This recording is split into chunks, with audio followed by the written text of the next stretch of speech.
Online class में आप सभी बच्चों का स्वागत है। आइए आज हम लोग हिंदी विषय में कविता पाठ पढ़ेंगे बच्चों। ठीक है, हिंदी विषय में कविता पाठ, जिसको इंग्लिश में पोयम कहते हैं। ठीक है, उठो उठो उठो उठो हमारे कविता का नाम है। क्या नाम है? उठो उठो। Very good. आइए उठो उठो कविता में हम लोग पहले देखिए एक बार कविता को पढ़ लेते हैं बच्चों। ठीक है, फिर इनके अर्थ को समझेंगे। चलिए।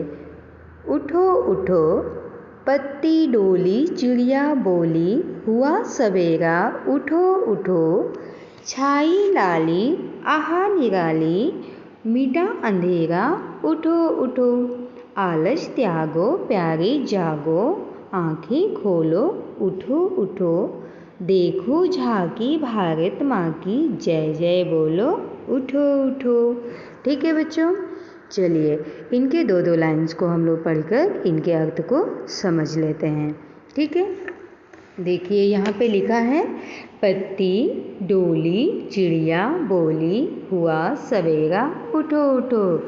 कविता के माध्यम से कवि कहना चाह रहा है कि जब सवेरा होने वाला होता है तो पेड़ पौधों की पत्तियां डोलने लगती है। डोली मतलब चलने लगती है, हवा के झोंके उनको स्पर्श करने लगते हैं तो वो हिलने डुलने लगती हैं और एक प्रकार की आवाज़ भी निकालती हैं। ठीक है, और चिड़िया बोली और चिड़ियों की चहचहाहट सुनाई देने लगती है बच्चों। चिड़ियों की आवाज़ हमें हमारे कानों तक पहुंचती है, तो इसका मतलब होता है कि सुबह होने वाली है। ठीक है, अर्ली मॉर्निंग का समय है, हुआ सवेरा उठो उठो, और इनको ब्रह्म मुहूर्त भी कहते हैं बच्चों। ठीक है, सुबह सुबह उठने को, तो वही कविता कह रही है। ठीक है, आइए दूसरी पंक्तियाँ है, छाई लाली आहा निराली, मिटा अंधेरा उठो उठो। ठीक है, कविता कह रही है कि लाली छा गई है। कहाँ छाई है लाली? जब सूर्य निकलता है तो उसके आसपास पूरी लालिमा छा जाती है, जिनको देखकर बड़ा आनंद का एहसास होता है बच्चों। ठीक है, आहा निराली मतलब इतनी प्यारी है, इतनी सुंदर है कि उसका वर्णन अद्भुत है बच्चों। और मिटा अंधेरा उठो उठो, और जैसे ही सूरज का आगमन होता है अंधेरे का नाश हो जाता है, अंधेरा अपने आप छट जाता है बच्चों। ठीक है, चलिए नेक्स्ट पंक्तियाँ हमारी क्या कह रही है वो देखते हैं हम लोग। आलस्य त्यागो प्यारे जागो, आंखें खोलो उठो उठो।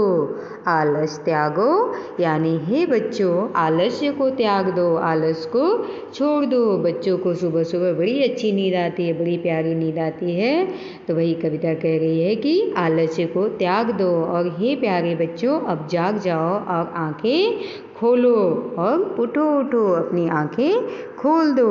ठीक है, नेक्स्ट पंक्तियाँ कह रही है बच्चों, देखो झांकी भारत माँ की, जय जय बोलो उठो उठो।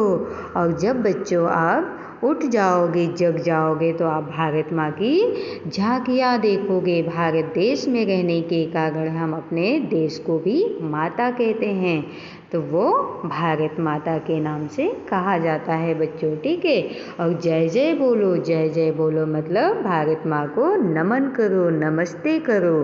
ठीक है, देखो झांकी भारत माँ की और जय जय बोलो उनको, और उठ जाओ बच्चों अब सुबह हो गई है।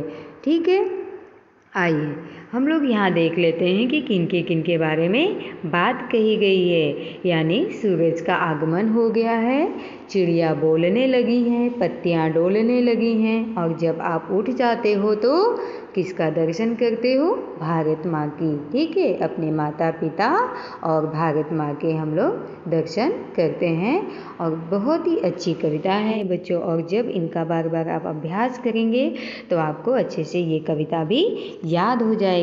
ठीक है, चलिए आइए हम लोग देख लेते हैं अभी कठिन शब्द को। हार्ड वर्ड्स, कठिन शब्द हमारी कविता में कौन कौन से हैं बच्चों? आइए देखते हैं। पहला है पत्ती। पत्ती क्या है? पत्ती डोली। दूसरा शब्द है चिड़िया, चिड़िया बोली। तीसरा शब्द है सवेरा, सवेरा हुआ। और चौथा शब्द है हमारा निराली, आहा निराली। पांचवा है अंधेरा, और जब सूरज निकलता है तो अंधेरा मिट जाता है, तो उसके लिए कहा गया है मिटा अंधेरा।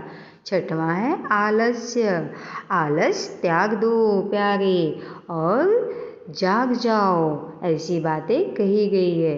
सातवां देखिए त्यागो, आठवां देखिए आँखें, और नौवां झांकी, 10वां भारत माँ की, झांकी देखो भारत माँ की। इन कठिन शब्दों का आप अभ्यास करिए बच्चों, ठीक है। ये आपको आसानी से याद हो जाएंगे, और साथ साथ आप कविता को भी याद करिए, ठीक है। और कविता के साथ साथ इनको अपने नोटबुक में 3 बार लिखिए, 3 बार लिखकर इनको पढ़ेंगे तो आपको ये आसानी से याद हो जाएंगे बच्चों, कठिन शब्द, ठीक है। चलिए धन्यवाद बच्चों।